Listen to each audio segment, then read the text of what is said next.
Welcome back to Horrifyingly Fascinating, the channel that aims to educate, horrify, and fascinate you to varying degrees. Today we're taking a look at the real-life Yandere Girl Yuka Takaoka. First of all, let me begin by explaining what a Yandere Girl is.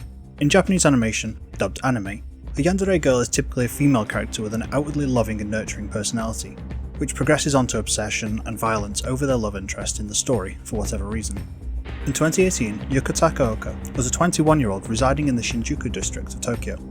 Quick side note, if you've never been to Japan, definitely go there. It's one of my favourite places in the world, and if you do go there, you'll soon see the myriad of reasons why. Shinjuku is well known for its buzzing, neon-filled nightlife, with karaoke bars and hostess clubs peppered throughout.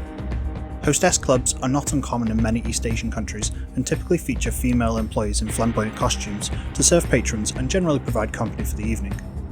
Yuka Takaoka took a somewhat alternative approach to life, dropping out of education at the age of 19 and becoming the manageress at one of the hostess clubs in the vibrant district of Shinjuku. During her time here, Yuka met a young man named Phoenix Luna, who was working at a local host bar, basically the male version of a hostess club. Probably connecting over their common ground as hosts and then their similar interests, the two started dating. It wasn't long though before Yuka began getting jealous and possessive over her new boyfriend, despite knowing beforehand that he, like Yuka, was basically getting paid to flirt with members of the opposite sex. Several months after Yuka and Phoenix started dating, something major happened. After a long shift at work, Phoenix met Yuka at a hotel and asked if he could run a bath to relax. She agreed, and while Phoenix was soaking in the tub, she looked through her boyfriend's phone. On there she found numerous photos of Phoenix with another woman, whom Yuka didn't recognise. Rather than confronting him about this immediately, Yuka would wait patiently while Phoenix finished his bath, dried off and got ready for bed. He said goodnight to Yuka and soon fell asleep despite it being only mid-afternoon, as he was so exhausted from work. Shortly, however, he would awake to a sharp pain in his stomach. There, crouching over him was Yuka, brandishing a large kitchen knife, which she was pressing forcefully into his abdomen.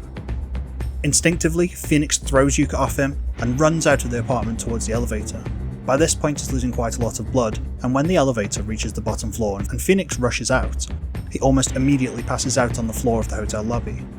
Naturally, patrons of the hotel called the police and they arrived quickly, but Yuka would simply sit beside Phoenix's body as he bled out on the lobby floor, casually smoking a cigarette. It was then that the police noticed that Yuka had written a letter consisting of just the words, "I love you," over and over using Phoenix's blood as ink. Later that night, as the police interviewed Yuka, she stated that she was sad and was seeking a way to die. Presumably she thought that if she also killed Phoenix, they would be together forever.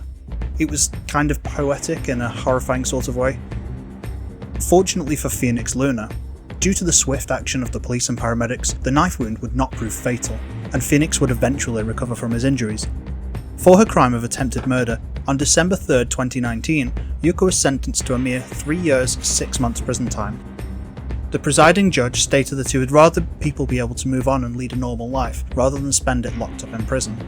In a statement following Yuka's sentencing, Phoenix would accept 5 million yen in reparations from Yuka, which equates to approximately $45,000 or £35,000. He would then admit and apologise for cheating on Yuka and state that he did not hold a grudge against his former girlfriend.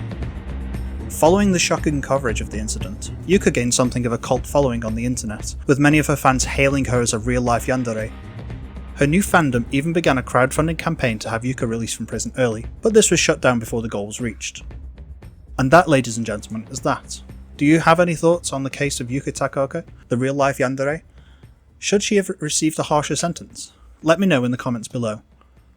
Thanks for listening to Horrifyingly Fascinating, the channel that aims to educate, horrify, and fascinate you to varying degrees. Stay safe and see you next time.